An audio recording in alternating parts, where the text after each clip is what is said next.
আল্লাহ নবী বিশ্বনবী রাহমাত সাহাবী আবু বকর সিদ্দিক রাদিয়াল্লাহু আনহু কথা শুনিয়া মনটা ঘাবড়াইয়া নিলেন। আল্লাহ নবী বিশ্বনবী রাহমাতের কাছে আসলেন, আসিয়া বলেন, ইয়া রাসূলুল্লাহ, ইয়া হাবিবাল্লাহ, আবু নবীজি, বেঈমান কাফেরেরা পারস্য দেশ বিজয় হওয়ার কারণে আনন্দ উল্লাস করতেছে। আমরা যেই দেশটাকে সমর্থন করি এই দেশ কি কোনোদিন বিজয় হবে না? আল্লাহ রাব্বুল আলামিন সঙ্গে সঙ্গে আমার তেলাওয়াতকৃত সূরা রুমের প্রথম আয়াতগুলো নাজিল করে দিলেন। আবু বকরকে জানায় দিন, আবু বকর ঘাবড়াবে না, অচিরেই রোম দেশ আবার বিজয়ী হয়ে যাবে, রোম দেশ বিজয়ী হয়ে যাবে। আবু বকর সিদ্দিক রাদিয়াল্লাহু তাআলা দৌড় দিয়ে কাফিরের মজলিসের মধ্যে চলে গেলেন, গিয়া বললেন, ওরে কাফেরেরা, রোম দেশ অচিরেই বিজয়ী হবে। কাফেরেরা বলে, রোম দেশ যদি অচিরেই বিজয় হয়ে যায় তাহলে তো এটা কখনো হতে পারে না। আবু বকর সিদ্দিক রাদিয়াল্লাহু তাআলা বলেন, হ্যাঁ অবশ্যই হবে। কেন হবে? কারণ মহান আল্লাহ কুরআনের আয়াত নাজিল করে জানাইয়া দিয়েছেন। আল্লাহ রাব্বুল আলামিন কোরআনের সূরার আয়াত নাজিল করে জানাইয়া দিয়েছেন। আবু বকরের কারণ হলো আল্লাহর নবী বিশ্বনবী রাহমাতুল আলামিনের সাহাবী আবু বকর সিদ্দিক রাদিয়াল্লাহু তাআলা আনহু।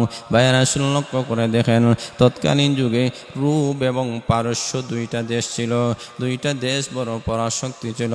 বর্তমানে রোম এবং আমেরিকা যেমনভাবে পরাশক্তি, ঠিক তেমনিভাবে তৎকালীন যুগে রোম এবং পারস্য হচ্ছে সবচেয়ে ভয়াবহ। আল্লাহর নবী বিশ্বনবী রাহমাতুল আলামিন রোম এবং পারস্য দেশ, দুইটা দেশ বড় পরাশক্তি ছিল। রোম দেশ, এই দেশের বাসিন্দা, এই দেশের বাসিন্দা, রোম দেশের যে সমস্ত বাসিন্দা, এই বাসিন্দারা ছিল তারা কিন্তু আল্লাহর গোলামি করত। মহান আল্লাহ রাব্বুল আলামিনকে তারা এক জানত, এক মানত। মহান আল্লাহ একজন, কিন্তু ঈসা আলাইহিস সালাতু ওয়াস সালামকে আল্লাহর ছেলে সাব্যস্ত করেছে। আর পারস্য দেশে এরা কিন্তু অগ্নি পূজারী ছিল, আগুনের পূজা করত।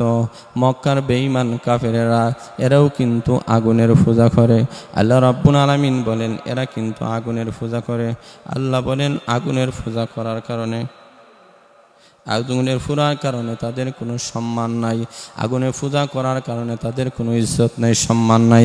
রোম এবং পারস্য দেশ, দুইটা দেশের মধ্যে যখন যুদ্ধ লাগতে গিয়া তখন মক্কার নবীর সাহাবা একরাম রোম দেশটাকে সমর্থন করত, আর বেঈমান কাফেরেরা পারস্য দেশটাকে তারা সমর্থন করত।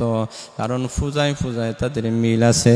এখন আসুন ভাইয়েরা, এখন যেই বছর রোম দেশ পরাজিত হয়ে গেল, পারস্য দেশটা বিজয়ী হয়ে গেল। পারস্য দেশ যখন বিজয়ী হয়ে গেছে, এমত অবস্থায় আল্লাহর নবী বিশ্বনবী রাহমাতুল আলামিন সাহাবা একরামের মন ঘাবড়ে গিয়েছে।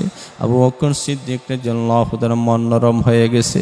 কাফিরেরা মস্করি করে, ও নবীর সাহাবা একরাম, তোমরা এই দেশটাকে তোমরা সমর্থন করেছ, এই দেশটা এখন পরাজিত হয়ে গেছে, এই দেশটা এখন বিফল হয়ে গেছে, আর কোনোদিন বিজয় হবে না।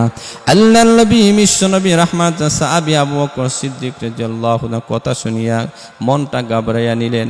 আল্লাহর নবী বিশ্বনবী রাহমাতের কাছে আসলেন, আসিয়া বলেন, ইয়া রাসূলুল্লাহ, ইয়া হাবিবাল্লাহ, আবু নবীজি, বেঈমান কাফেরেরা পারস্য দেশ বিজয় হওয়ার কারণে আনন্দ উল্লাস করতেছে।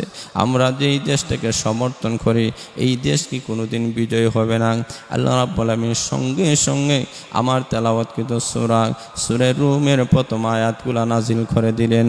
আবু বকরকে জানায় দিন, আবু বকর ঘাবড়াবে না, অচিরেই রোম দেশ আবার বিজয়ী হয়ে যাবে, রোম দেশ বিজয়ী হয়ে যাবে।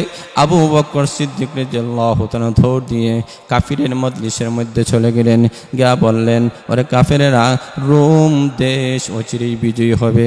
কাফেরেরা বলে, রোম দেশ যদি অচিরেই বিজয় হয়ে যায় তাহলে তো এটা কখনো হতে পারে না।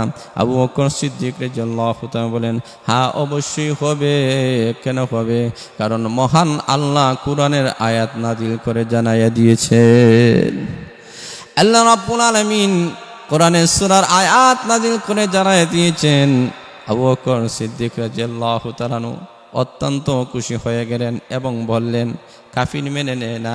তখন আবু বকর সিদ্দিক রাদিয়াল্লাহু তাআলা বলেন, তাহলে আসো আমরা একটা প্রতিযোগিতা আমরা করি, আমরা একটা এমনভাবে উভয়ের মধ্যে তারা জাগ দিয়ে বলে, আমরা একজন আরেকজনের মধ্যে একটা প্রতিযোগিতা শুরু হয়ে গেছে।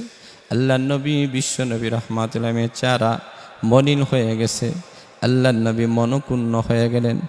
আবু বকর সিদ্দিক রাদিয়াল্লাহু তাআলা আনহু আবু বকর বলেন, তাহলে আসরে আমরা কি করব? আমি তোমাকে 10টা উট আমি তোমাকে দিব, যদি রোম দেশ বিজয়ী না হয়। ওই কাফির বলে, হ্যাঁ ঠিক আছে, যদি রোম দেশ পরাজিত হয় তুমি দিবা, আর যদি রোম দেশ বিজয়ী হয় তাহলে আমি দিব। উভয়ের মধ্যে চুক্তি হয়ে গেল। আল্লাহর নবীর কাছে গিয়ে বলা হলো, আল্লাহর নবী বলেন, সময় কতটুকু দিয়েছ? আবু বকর বলেন, আমি সময় 3 বছর দিয়েছি। উনি বলেন, না 3 বছরে হবে না, 3 বছরের মাধ্যমে হবে না।